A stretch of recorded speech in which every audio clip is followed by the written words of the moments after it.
First off, Rod, congrats on the movie. I actually met you back at Fantastic Fest when I caught Dolly, and I know we say this a lot as critics, is that you have to see movies in a theater because this one absolutely ripped in the theater with a full crowd. Like, it's still one of those screenings, like I think about at Fantastic Fest, I was like, that was wild. And I still have my Dolly bottle too. Yes. Dude, that makes me very happy. Thank you for holding on to it for this long. It's just like one of those things where I really enjoyed the movie, and I came out and you had this big bag full of swag and you were giving it out to people, and I was like, I'll take a bottle, and you were like, here, take it. It was overwhelming to walk out of that screening, and that was the first screening, and just be like drinking from the fire hose of feedback, right? Like, and going, man, kind of feeling seen as a filmmaker by a group of people who loved what we were doing or what we tried to do. And yeah, Fantastic Quest was remarkable. The love for Dolly there was remarkable, and I can't wait to go back. Exactly. So I love a good redneck rampage flick. So what sort of drew you to the backwoods horror when you co-wrote the script for Dolly? Well, I grew up in the backwoods. I grew up in the middle of nowhere. I grew up on at the end of a gravel road. My Oh, parents wow. still live at the end of that gravel road. You know, they still don't have, I grew up without a TV. My parents still don't have a TV. There were no neighbors then. It was like a vacation community in the Adirondack Mountains. And when I say vacation community, there were people that owned second homes there that would want to come in the winter to be outside or in the summer to go to the lakes or go hiking. It wasn't like, the Hamptons or something when people think vacation community. But I just, you grow up without a TV. When you're born in 1980, you start watching movies that are dangerous and you probably shouldn't be watching because those are what you can watch at your friend's house or what the one, video rental store in town rents, which is also the jewelry store, which is also owned by your bus driver, whose name is Pete Parker. Like, these things start to have an impact on you, and they start fueling your imagination, right? Either, like, and then in time you go, well, maybe as a filmmaker, I need to show people these things. And what I mean personally by that is, like, I'd made movies, my phone wasn't ringing, and they were maybe safe in their like structuring or what every film was a business and an enterprise, and like they were just working differently. So I thought, well, wait a minute, like, I'm 41 years old. Maybe I should make something that I love more than I like just making a movie that I think will work. Does that make sense? And so Yeah. Dolly was that, right? In 2021, Brandon Weevil, my writing partner on this, and I sat down and went, well, let's recalibrate. Let's write something we can make, and what's cheaper than a bunch of woods, in the day. And let's write something with a few number of characters and the least number of locations and make it manageable and start there. And even so, it's still a miracle to pull anything off. And it ultimately is not, we needed to find more money than we initially thought we needed to. And, but yeah, like, making Dolly came from a bunch of these different things and kind of this juncture point at my life going, I need to try something different. And maybe I should have tried it years ago, but you get older and you learn some shit, and you try to constantly reassess why you're doing things and how you're doing things. And that was Dolly for me. Well, you sort of referenced these dangerous movies from the 80s that were sort of, like myself, watched them when we were too young. So these movies are sort of defined by their killers, and that's not easy to come up with a really good killer. So what was the thought process behind Dolly as a sort of slasher, if you will, and what sort of innate fear did you hope to unlock with this design? At a base level, Dolly is about family, and it's about two people looking at family and their relationship to their mothers and motherhood themselves. And that comes from a very real person that I know in my life who, as they were looking at becoming a mother themselves, was wondering whether or not they might be monstrous in their matriarchy like their mother was to them. Their mother was a very dark, broken, not good person in their life. And this woman I knew was wondering, like, well, are those things going to be present in me, and might I behave like that? And concurrently, I kept thinking, well, that's a nightmarish situation. That's a very grounded, relatable, real world situation.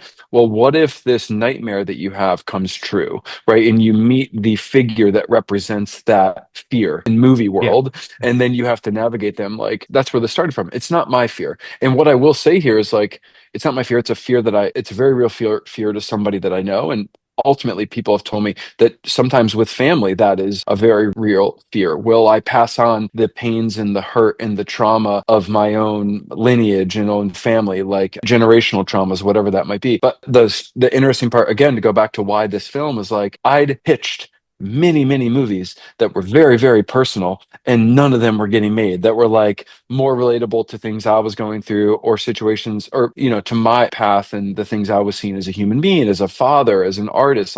And like no one wanted to make those. So back in 2021, I thought, well, let's just do the thing that's the exact opposite. Like this story is not about me or somebody like me, even if that's male. I'll just do the exact opposite. And so Dolly really came from that. Again, like, well, there's a very real fear here. How do we bring that to life in a movie? Yeah, I think you explore that really well, and it's something you don't expect. And I think the best sort of genre films are ones that can operate on those two levels, and that can be like this visceral sort of like slasher slash Northeast Texas Chainsaw Massacre homage, and also this story about a woman trying to basically figure it all out. That's what it should be, right? Like things can be both, right? Like I think about this Yeah. all the time, and I'm somebody can come to this and love the movie for the references, because they can laugh out loud, because they can squirm, they can squeal. But if you want something more, it's there too, right? Yeah. The movie's not preachy, right? It's not trying to tell you how you need to enjoy it, respond to it, right? You take what you will from it. Like there's a little bit of Yeah. everything there, and that's generally how I try to make movies. And that's the best genre in within itself, is the fact that it operates totally fine on both levels. Like you can sit there and say, oh yeah, there's some gnarly stuff here, but yeah, there's some like the character moments and stuff as she's trying to survive this ordeal. There's some deep stuff there too. So going a little bit back to Dolly, I have to say Max the Impaler sort of makes this character work for me. And I never thought you put a wrestler in that sort of getup and that would work, because I didn't know it was a wrestler. And when I was leaving the screening, everybody was like, oh yeah, I went and saw it because of the wrestler. And I was like, there's a wrestler? So what sort of inspired that screen? Because I know like we go back to like the Shaped and Kane Hodder, and I know the Shaped didn't play Kane Hodder, but like we go back to these characters behind these slashers and sort of how they embodied them. What was sort of the thought process behind that, casting a wrestler? Well, when we were starting the casting process, we knew that we needed a gifted physical performer, right? Like,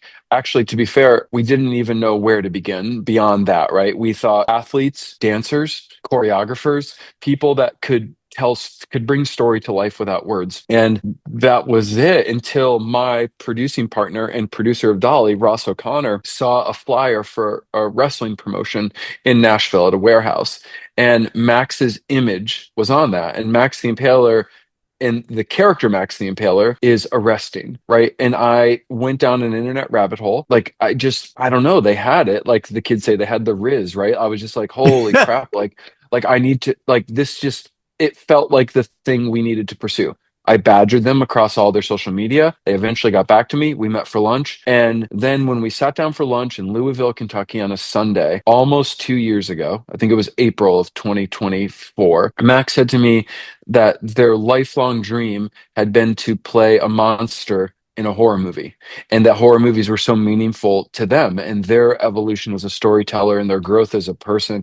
And it literally felt like fate, right? And you go, oh my gosh, like I don't know what comes next, but this is what we're doing, and we're going to figure everything else out. And so Dolly is incredible because of Max, and Dolly on screen is far more complicated and beautiful and nuanced, I think, than even what Brandon and I wrote. And that's because that's what happens in collaboration. But we got lucky that Max wrote back to me. We got lucky that Max loved horror movies. We got lucky that Max plays the heel as a wrestler. We got lucky that all these things started lining up. And so I can't take credit for any of that, other than at least having, I don't know, the chutzpah and the audacity to to try something out of the box. And I'm very grateful that Max wanted to be Dolly, because they are remarkable. They deserve the love, the Kane Hodder path. Like, I hope that Max gets seen for how incredible they are, and going forward, like, has many more opportunities because of Dolly. Yeah, I can't agree with you more. And that kind of stood out to me while I was watching it. The performance there, it's very nuanced. There's a lot of sort of layers, and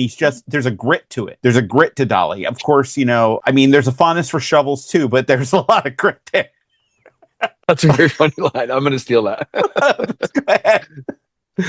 So Southern Gothic, we had talked about this. It's all about these cycles of trauma and violence, and Dolly has some very gnarly violence in it. I still remember some of the gasps in the theater at some of those scenes, and they got me too. So having an indie budget and still trying to deliver these over-the-top moments, what goes into the thought process and decision making when trying to pull off some of these like bigger than life gags as a indie filmmaker? Because that can't be easy. No, but our practical special effects team is and was remarkable. Ashley Thomas and her partner Al, this company Yellow Moth Makeup. I think that the film is as good as it is because other people do their work and make their contributions better than I ever could, right? I'm not a cinematographer, I'm not a special effects fabricator, designer, like I'm not a composer, I'm not an editor. Like I'm a person who has an idea and taste and the desire to achieve something.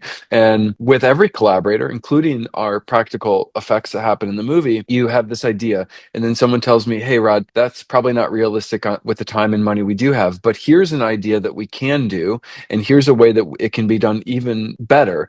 And ultimately I think what Dolly is as a movie in its finished form is superior to what Brandon and I initially wrote. And that's because people go, all right, here's the time and money we do have. Let's be realistic about this. We see you, Rod. We understand what you want to do and why you want to do it. Here's our idea. And my job as a filmmaker is to let the thing tell me what it is, the thing we are working on together, to reveal to me what it needs to become. I'm not just trying to bend people's will or like force something to happen that can't happen. Like I have to be pragmatic because in independent film, there's no money, no time, and the odds are against you. And yet I need this thing to succeed. I've asked a lot of people to follow me into battle, and I've promised them that we'll reach the horizon at dawn. Well, I better deliver, or they won't ever show up for me when I ask them to go into battle again. And so my job is to listen to them and to ultimately allow them to make me look better because of their incredible work. And Dolly is great because of everybody else. That totally showed on screen. And shout out to Seann William Scott, who like impressed the hell out of me. I mean, I forgave a lot of my Stifler bias when I saw him in Wrath of Becky, which he was excellent in that as like a skinhead. But in this, he sells those gags like you wouldn't believe. Like my heart went out to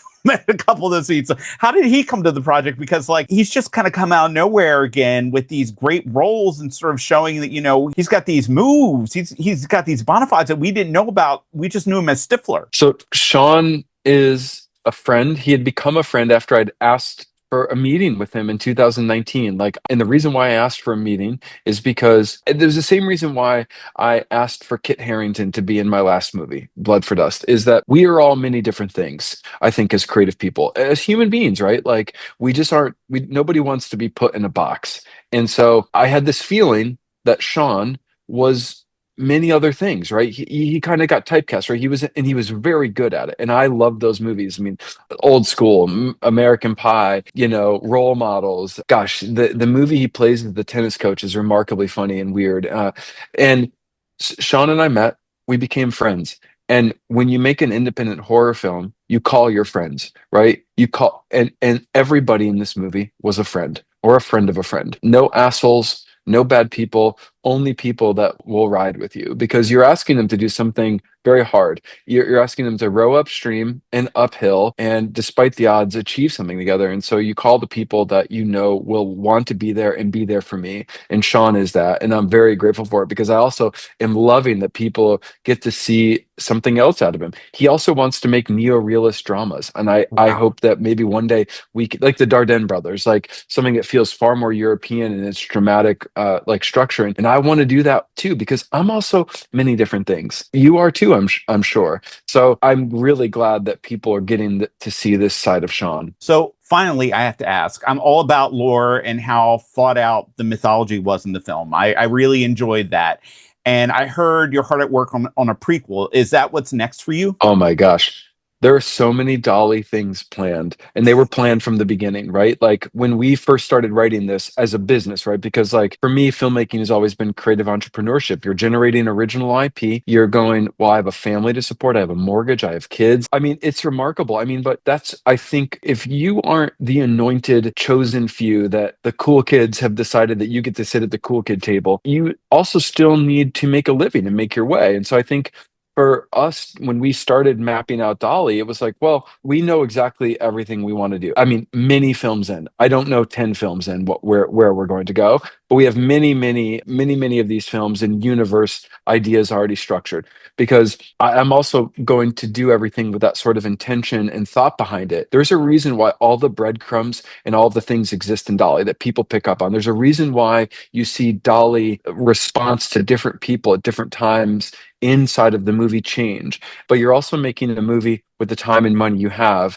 And I really hope that people see Dolly for what it is, not what they want it to be. Because, like, if you're only judging something based on what you would do, well, you can go do that for sure. But also, like, know who we are, where how something gets made, and know that we care and we are honest about this. And come with us, right? Like, we'll start with the shotgun blast, and we'll be lean, mean, and cruel, and thoughtful, and full of care. And we'll start here and we can expand from this point going forward. So yes, I hope there's many more Dolly adventures. I mean, I know there will be, but like everyone go see Dolly and then there can be even more. Maybe that's what I should say. I'm not very I'm like, I feel like a desperate, not desperate, but like, again, I'm like the 45-year-old father of two who lives in Nashville going, man, come with me. Like, I got you, fam. you know? Well, I mean, it was very evident from that Fantastic Fest screening. Everybody that took you on that, all in love with it. So, I wish you the best of luck. And, it looks like so far so good. And I hope when this gets out there, more people see it as well. So thank you so much for chatting with me and all the Dan, thank best. you. And please save that bottle forever because maybe one day I'm going to have to get it back. I have no more of them. No, I won't ask for it back. But that's very cool. That makes me so happy. Thank Yeah, I you. don't know what's in it. So, Oh, it's paint. It's paint. I made them in oh, my garage. It's just oh. it's food safe paint.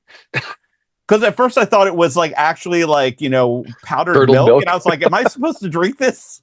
So I'm glad I didn't. But No, no. It, yes, it's very safe.